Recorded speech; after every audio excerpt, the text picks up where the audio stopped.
ahead and jump in. We'll start with our public comment period. We do not have any members of the public sign up on our public comment sign-up sheet. Is there anybody in the gallery present today who's wishing to make a public comment before the committee? Okay, I'm seeing none, so I'll declare the public comment period closed.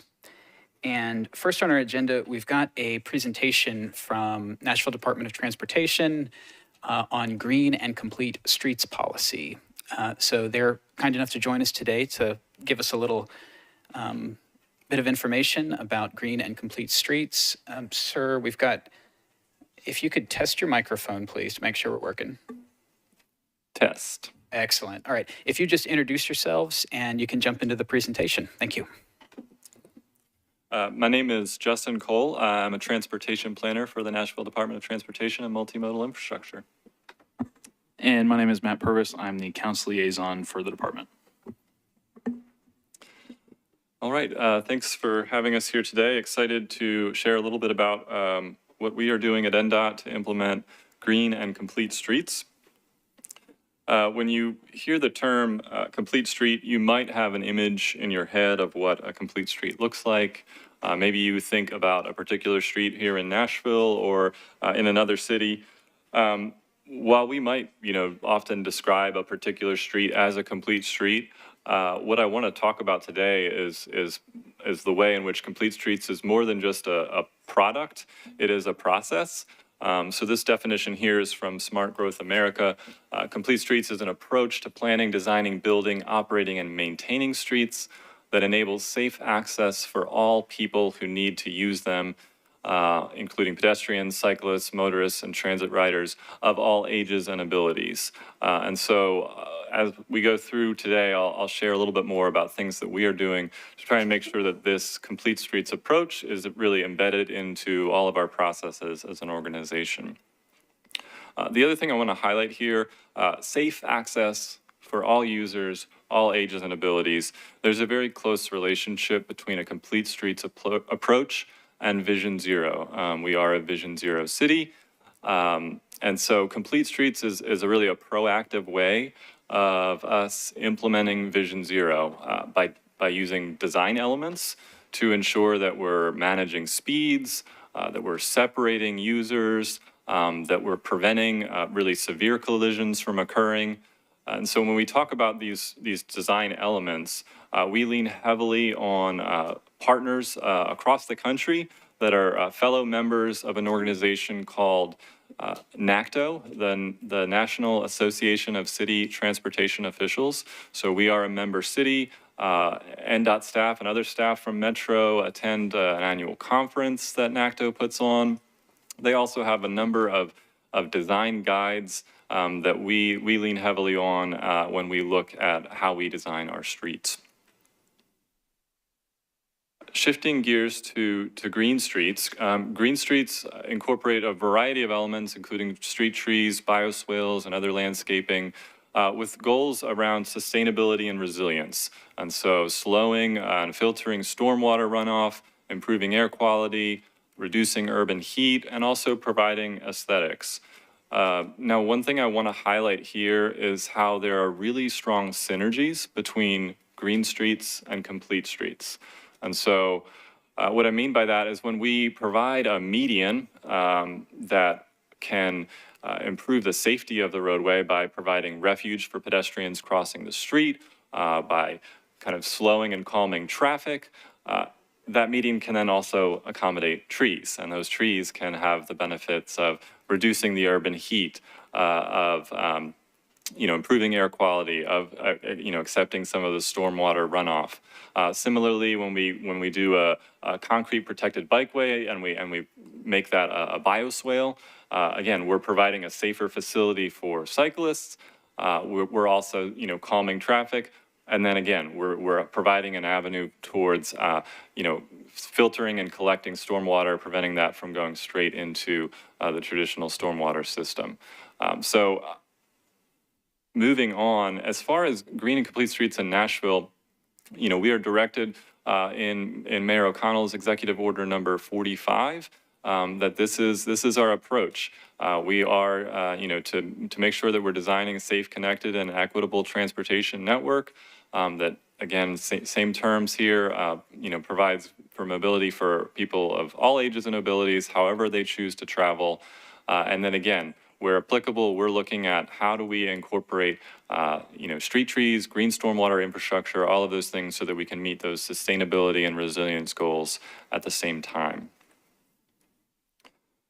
So, stepping into how we're doing this, earlier this year, we completed a complete street implementation guide. This document pulls together a lot of the existing resources that exist in Nashville related to implementing complete streets.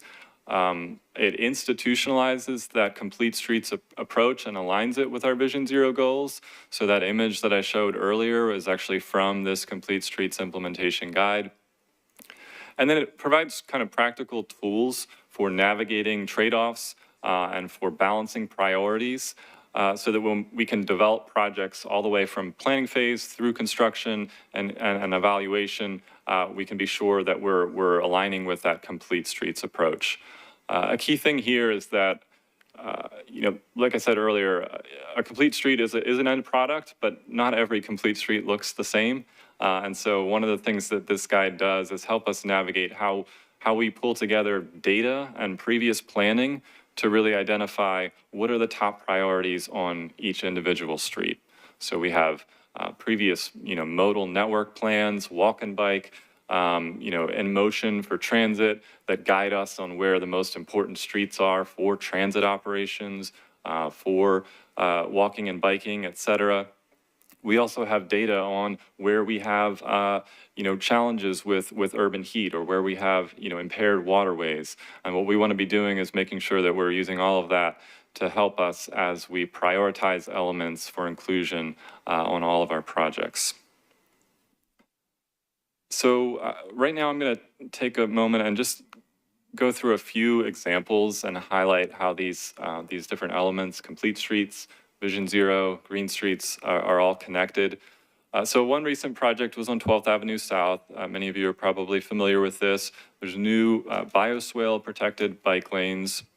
So among other things, this project provided that concrete protection for cyclists, making for a safer facility for cyclists.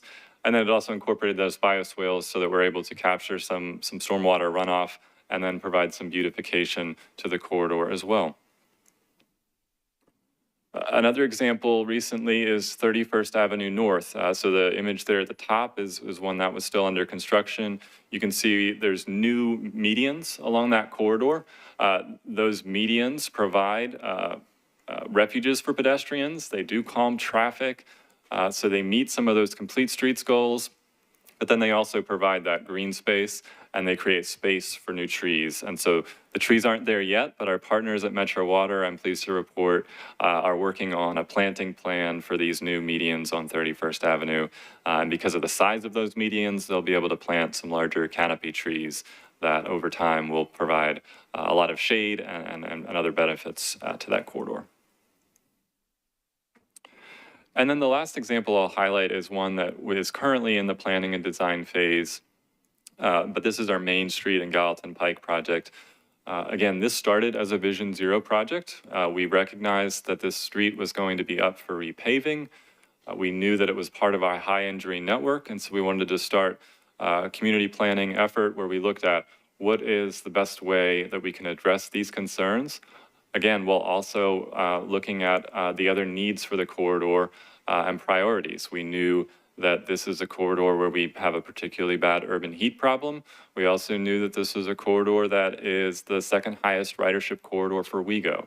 And so we're looking at concepts that provide priority for transit, safe pedestrian crossings, adding new crossings and then upgrading the ones that are there, reducing the speeds through the design, and then providing planted median so that we can have more trees along that segment of roadway. So as far as what we're continuing to do to improve and expand on complete streets in Nashville, one of the things that we've been doing recently is some virtual webinar training opportunities in partnership with Smart Growth America. So we've held 2 of these sessions, and they're available to staff, consultants, council members. You all are invited as well. And so we have 2 more coming up. Next one is scheduled for September, so be on the lookout for the date on that. But again, looking at ways we can continually try to integrate this approach into all of our processes and into our training. And then obviously continuing to leverage funding opportunities for more projects. And so, I'll just highlight quickly, of course, Choose How You Move would fund a significant expansion of Complete Streets through the All Access Corridor projects and through the other Complete Streets projects. And those Complete Streets projects were really identified using this kind of approach of looking at where we have, safety concerns and where we have mobility needs in prior planning. And so that formed the projects that you see in the Choose How You Move program.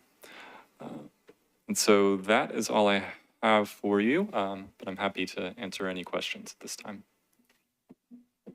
Thank you. I see Councilmember Horton. Anybody else want to jump in the queue at this time? All right, we'll go to Councilmember Horton. You're recognized. Thank you, Chair. And thank you very much for being here today, Justin. I think this is really exciting work. I'm going to resist the urge to ask you about the secret sidewalk in my district. But this is really exciting. And I think there's a lot of places in West Nashville I can think of that would be great for this kind of initiative. My question is, what are the biggest obstacles that you encounter in this work, and how can the council, whether collectively or individually as district council members, best support you in this? Yeah, and so I think, certainly funding is a challenge. I mean, the more we fund, the more we can incorporate into projects. We're always going to be able to use strategies to make sure we're designing a safer street. But the level of what we do there depends on the amount of funding that we have available. And then the other thing I think that is a consistent challenge that we're doing a lot of work on right now is just dealing with everything that is in the right of way. And so we've been making it a priority to look at utility coordination and how we can do that, how we can kind of incorporate consideration of utilities earlier into projects.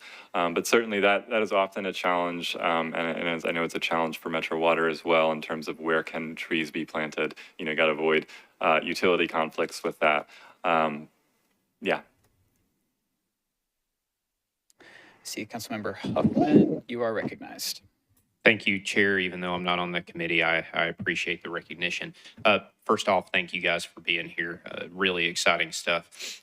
So this past year, we passed a resolution creating the Metro Wildflower Program, right? And I know we're talking about actually tomorrow, Matt, me and a few other of y'all at NDOT on the next steps of that. Would love your thoughts on how you feel that wildflowers could be brought into this plan, especially around stormwater issues.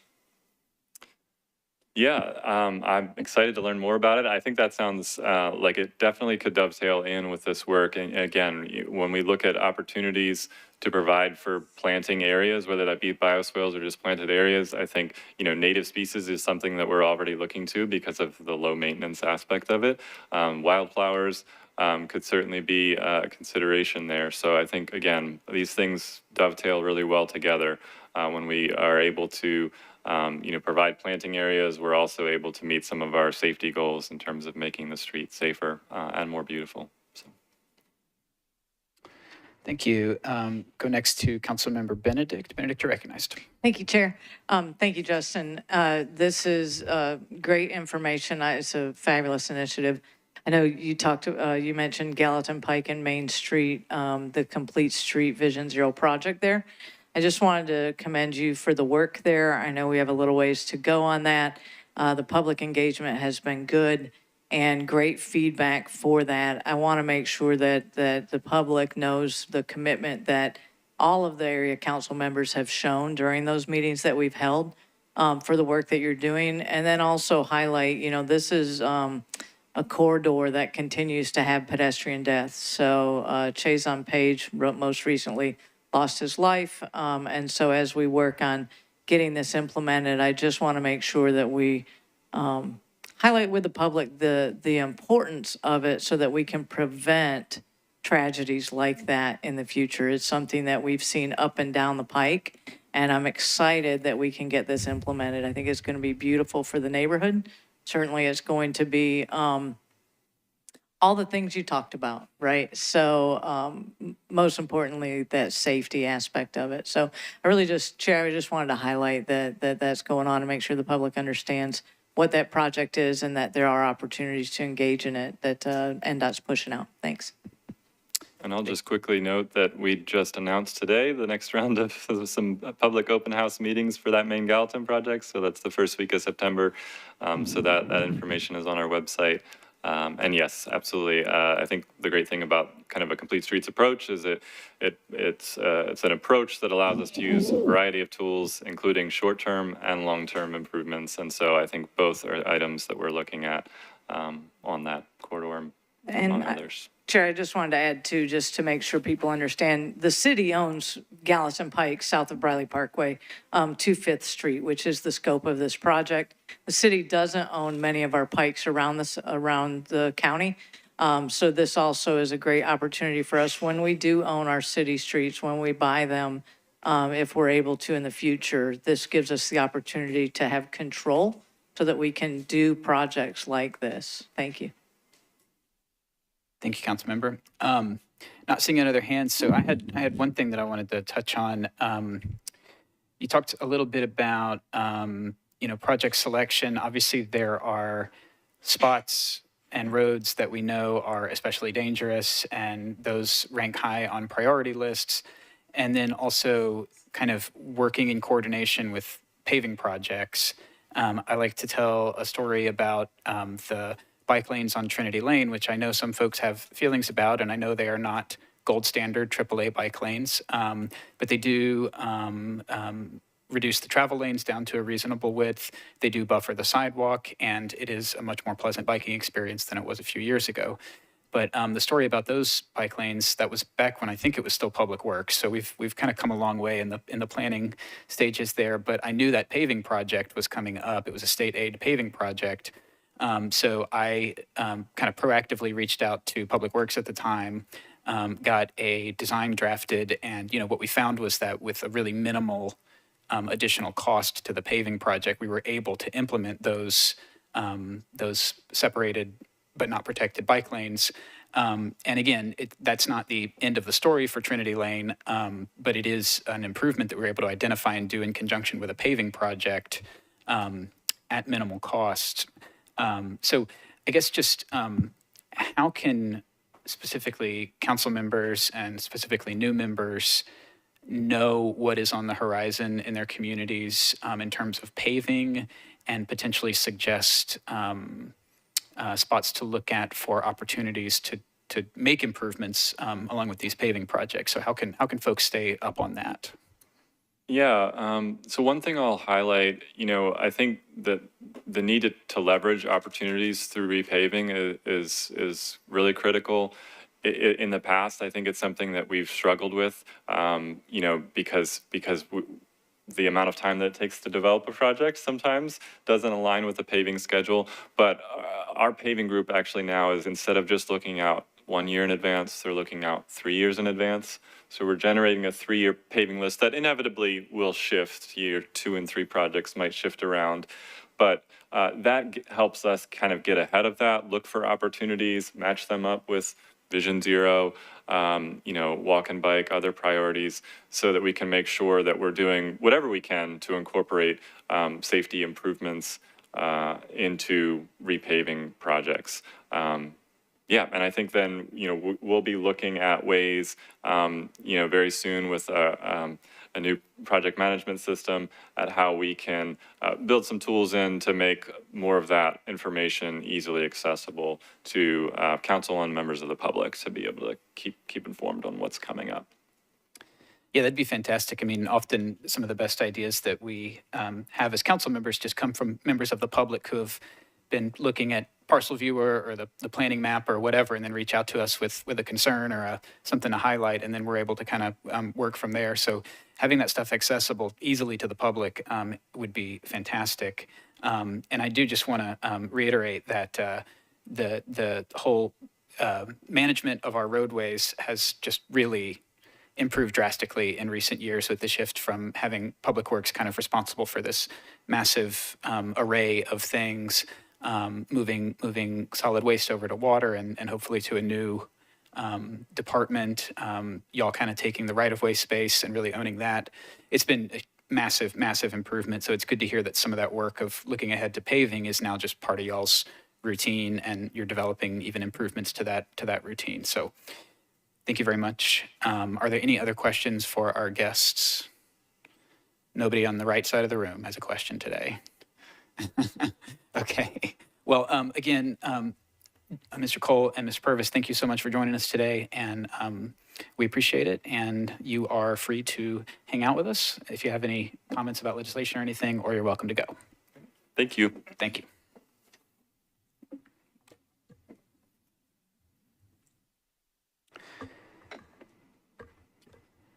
All right, folks, so we are going to jump into our regular agenda now. Got several items on a tentative consent agenda, and I'm going to list those off first. So for a tentative consent agenda, we have committee item number 2. This is RS 2024-666 by Porterfield, Parker, and Welsh. Committee item 3, this is RS 2024-667 by Porterfield and Parker. Committee item 5, RS 2024-669 by Parker. Committee item 6, this is RS 2024-670 by Cap, Gamble, and Parker.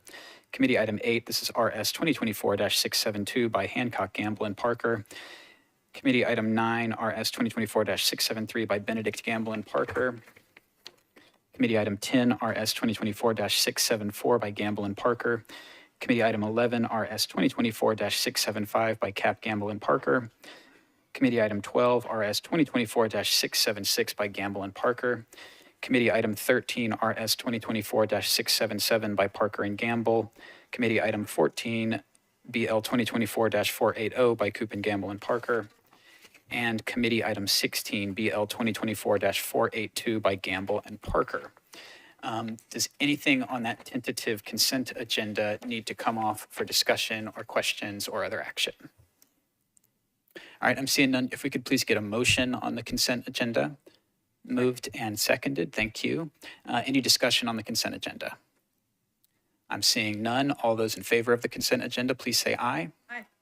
Any opposed? Oh, thank you. We have our legal counsel here has reminded me that I did not read the captions. So we will go back through and read the captions of all the consent agenda items, and then we can take a vote on it. So thank you very much. All right, committee item 2, RS 2024-666 by Porterfield, Parker, and Welsh approves a sole source contract between the Metropolitan Government and the University of Tennessee on behalf of its campus at Chattanooga, UT Chattanooga, to provide partnering services for the Strengthening Mobility and Revolutionizing Transportation Grant. Committee item 3, RS 2024-667 by Porterfield and Parker. This accepts the terms of a cooperative purchasing master agreement for a transportation analytics platform to analyze off-street parking conditions downtown and provide signal analytics to improve signal timing along major traffic corridors for the Nashville Department of Transportation. Committee item 5, RS 2024-669 by Parker, classifies public roads in Davidson County, Tennessee.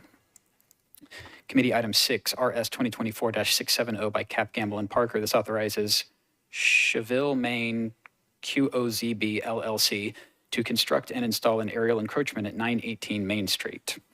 Committee item 8, RS 2024-672 by Hancock, Gamble, and Parker. This authorizes the Director of Public Property or his designee to exercise an option agreement for the purchase of 2 flood-prone properties located at 204 Hickory Street and Hickory Street unnumbered for Metro Water Services. Committee item 9, RS 2024-673 by Benedict, Gamble, and Parker. This amends Ordinance BL 2019-1562 of the Metropolitan Government to acquire permanent and temporary easements through negotiation, condemnation, and acceptance for the Richmond Drive Stormwater Improvement Project for 14 properties located on Richmond Drive, Inglewood Court, and Haysboro Avenue. Committee item 10, this is RS 2024-674 by Gamble and Parker. This amends ordinance number BL 2023-1755 to authorize the Metropolitan Government to amend the quantities of public sanitary sewer mains, public sanitary sewer manholes, and easements for property located at 6018 Mountain View Road, also known as Campbell Crossing Townhomes, Revision 1. Committee item 11, this is RS 2024-675 by Cap, Gamble, and Parker. This authorizes the Metropolitan Government to abandon existing public sanitary sewer main and sanitary sewer manhole and to accept new public sanitary sewer main, new sanitary sewer manhole, and the rehabilitation of existing public sanitary sewer main for property located at 210C South 10th Street, also known as 10th and Fatherland. Committee item 12, this is RS 2024-676 by Gamble and Parker. This authorizes the Metropolitan Government to accept new public water and sanitary sewer mains and sanitary sewer manholes for property located at 84 Fairway Drive, also known as Batson Selma Avenue.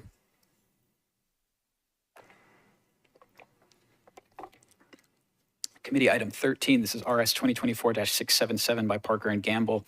This authorizes the Metropolitan Government to accept new public sanitary sewer manhole for property located at 1300B Pennock Avenue. Committee item 14, BL 2024-480 by Coop and Gamble and Parker. This authorizes Camden Gulch LLC to construct and install an underground encroachment at 909 Division Street. Lastly, committee item 16, BL 2024-482 by Gamble and Parker. This authorizes the Metropolitan Government to accept new public sanitary sewer mains, sanitary sewer manholes, and easements for property located at Bluff Road, unnumbered, Brentwood in Williamson County, also known as Walnut Hills Phase 1. Having read the captions into the record, can we get another motion and second on the consent agenda? Properly moved and seconded. Thank you. Any discussion on the consent agenda? Seeing none, all those in favor of the consent agenda, please say aye. Any opposed? Any not voting? All right, recommend approval of the consent agenda.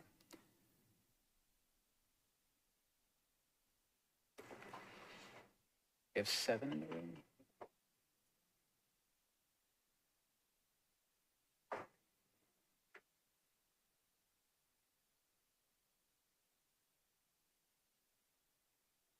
Oh, I wasn't, thank you.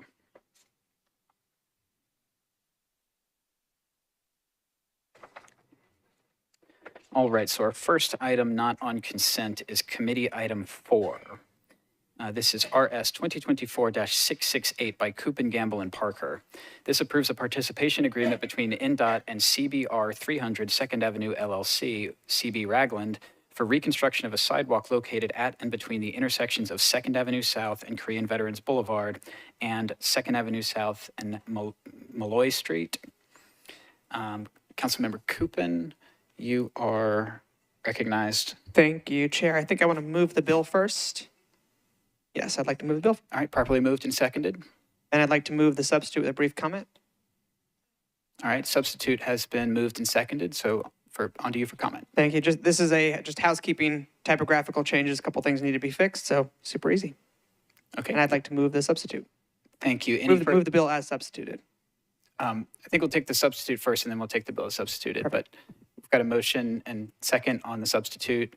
Any discussion on the substitute? Seeing none, all those in favor of the substitute, please say aye. All right, recommend approval of the substitute, 8 in favor, 0 against. And Councilmember? Now I'd like to move the bill as substituted, please. All right, bill as substituted has been moved and seconded. Any discussion on the bill as substituted? Seeing none, all those in favor of the bill as substituted, please say aye. Any opposed? Any not voting? All right, recommend approval as substituted, 8 in favor, 0 against.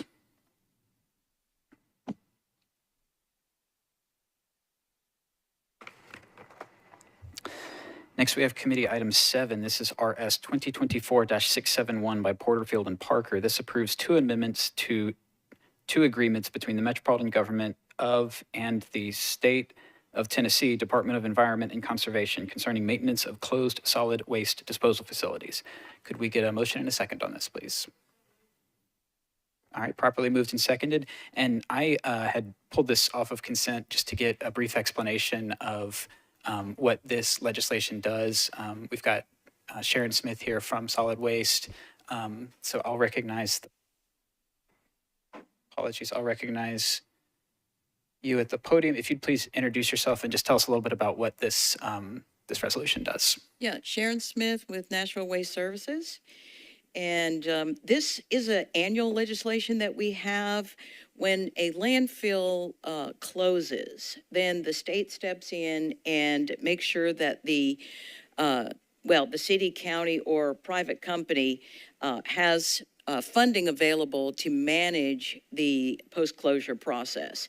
In the case of private landfill owners, it's usually a bond they have to post, but for municipalities and counties, it is the contract in lieu of a performance bond. So every year since the Bordeaux landfill closed, for example, in 96, we have money budgeted for us to do routine repairs and maintenance. And so we do that over the course of the year. At the end of the calendar, well, actually the state's fiscal year, then they reassess, and depending on, what the, how the money is kind of moving around, if rates have gone up or down, then they will tell us how much we have to make sure we have for the next year. So, for example, most of the time the CPI has been around 1.7 to 2%.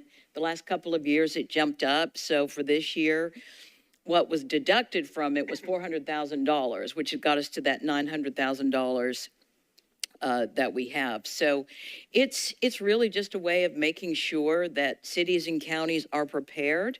And fortunately for us, we've always had a good budget for landfill repair and maintenance and not really had many issues. Sometimes equipment goes down and things like that. But overall, we've been really fortunate in the last few years of not having any kind of hiccups. So these two contracts, one is for the Bordeaux landfill. So we've got 2 more years on that. And it's very possible in 2 years, in 2026, the state will allow us to go into post-closure, which is still monitoring and maintenance, but it's not quite as intense as it is when you're when you're just right after you close the landfill.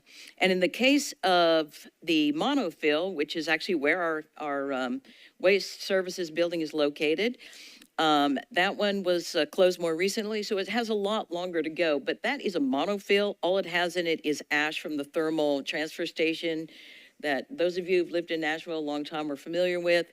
So it doesn't have as many issues. It's much more stable than municipal solid waste, which as it decays over time can, create little dips here and there that then we have to go back with soil, fill it up, and just keep moving. Okay, well, thank you for that thorough explanation. Do we have any other discussion or questions on this item? All right, seeing none, so we've got it moved and seconded. We'll go ahead to a vote. So all those in favor, please say aye. Any opposed? Any not voting? Thank you. Still got 8. Thank you.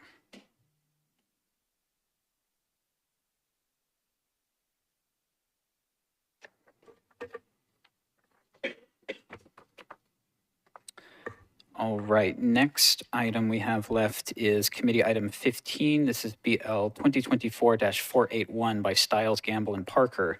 This authorizes the Metropolitan government to abandon existing public water main and easement and to accept new public water main and easement for property located at 4230 Century Farms Terrace. Can we get a motion on this, please? Properly moved and seconded. And we do have an amendment which is sponsored by Councilmember Stiles, the lead sponsor on this. So if a member would consider moving that amendment for consideration. Can we get a second? Properly seconded. Okay, thank you. So this amendment changes language that amendments to this legislation shall be approved by strikes ordinance and changes it to resolution. So I assume that's a housekeeping thing. And I'm okay with making a recommendation on this without Councilmember Stiles present. If she chooses not to move it on the floor tomorrow, then she can choose not to move it on the floor. But it looks, do we have any other discussion on the amendment? Seeing none, all those in favor of the amendment, please say aye. All right, any opposed? Seeing none, any not voting? All right. All right, the bill as amended has been moved and seconded. Do we have any discussion on the bill as amended? Seeing none. All right, all those in favor of the bill as amended, please say aye. Any opposed? Any not voting? All right, thank you. Recommend approval, 8 in favor, 0 against. All right, and that is it for our regular calendar. On to Chair's report and departmental updates. We've got Metro Water Services here to let us know about some forthcoming legislation. So we will go back to the public podium. And sir, if you could please introduce yourself and let us know about this piece of upcoming legislation. Thank you. Thank you, Chair Parker. Jim Snyder, Metro Water. Just wanted to let the council know that in the second reading in September, we'll be issuing legislation. It's basically our contracts for our wholesale customers. And so who that includes is the city of Belmead, the city of Brentwood, the city of Goodlettsville, the city of Laverne, city of Millersville, city of Ridgetop, and White House Utility District. And so I want to give you just a quick, by the way, I know I have 5 minutes to do this, so I'm trying to do this as quickly as I can. Thank you, sir.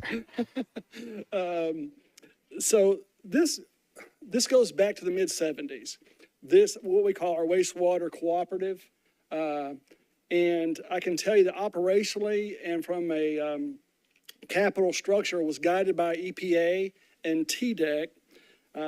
During the 70s through the 90s, Metro received about $104 million to improve or upsize its wastewater system so that this would support the cooperative of those that I just mentioned. In about 2009, there was a disagreement on what those rates ought to be. And I can tell you that the courts mediated a process to determine what those rates would be. And the courts determined that a utility price method, which is an industry standard, would be used, and that would be fair to all parties, and that a third-party rate consultant should be used, and that all parties have to agree upon that rate consultant. So November of last year, this council body approved for our department to hire that rate consultant. I can tell you it's no small task to get, us 8 government bodies to make sure they all agree on a rate consultant. But that happened, and that's working well. And basically how this works is that the wholesale customers will pay their pro rata share of what they use in the system.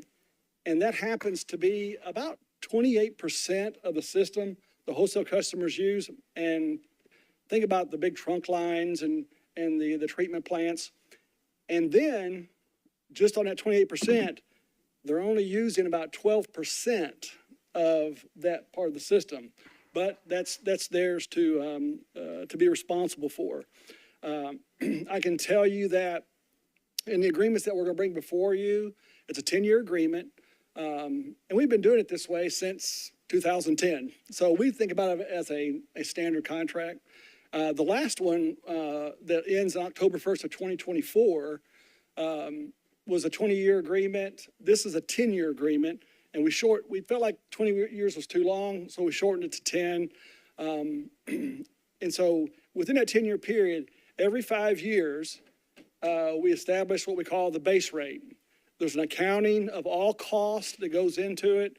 And so for the wholesale customers, operational costs, capital costs, depreciation, financing costs goes into that, and they have to pay that share of it. So every 5 years, we go through that accounting procedure to figure out what those exact costs are. In between those 5 years, we look at 2 industry indices to make that adjustment. So those get adjusted every year in between those 5 years. And then in that 5th year, we go through this process to evaluate the costs. What's unique about this year is that the current contract ends October 1st, but that's also a 5th year. Excuse me, that's a 5th year. So, and once again, I mentioned that we use a third party to do that. I can tell you that we have briefed the chairs, both Chair Parker and Chair Porterfield. We've briefed the Vice Mayor. And so we've been working on a memo, and that'll be coming out to you maybe sometime this week. We'll work with the council office to get that out to you.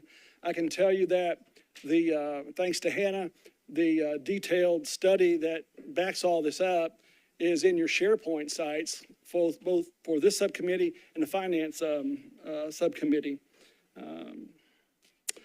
And also what you will see is in your SharePoint, there's a briefing paper that gives you a whole lot of detail about the history of this relationship. So that's in there as well. So we just wanted to let you know that that's forthcoming. Once again, we'll be submitting it the last meeting in September, so that we'll have new contracts October 1st.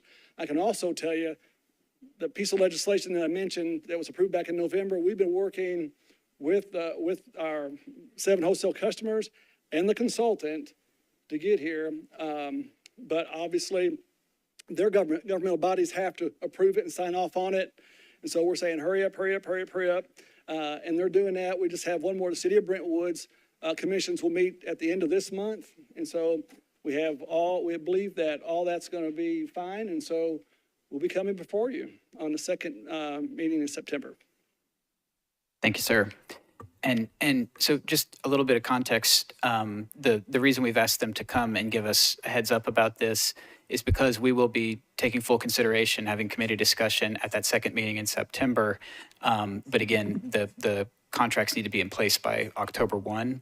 So we wanted to go ahead and get all the information to members ahead of time, just put this on people's radar. You know, this is, if you didn't catch the gist of what we're doing here, this is the wastewater that comes in from communities outside of Davidson County that they pay a fee to have us process. And so there's, I think, 7 that are covered in this agreement. And the reason for the timing of this is that we're waiting on the last of them, City of Brentwood, to have their city council meeting where they will approve this. And I was asked to not have discussion on this item because it was not on the agenda. We just wanted to make sure to give everybody a heads up, but we will have full consideration at that second meeting in September, where we'll take all the time we need for questions and whatnot. But look for that. Look for an email with a 1-pager about this and the SharePoint for the committee. You can find all the documents in there as well. So thank you very much, Mr. Snyder, for updating us. Thank you.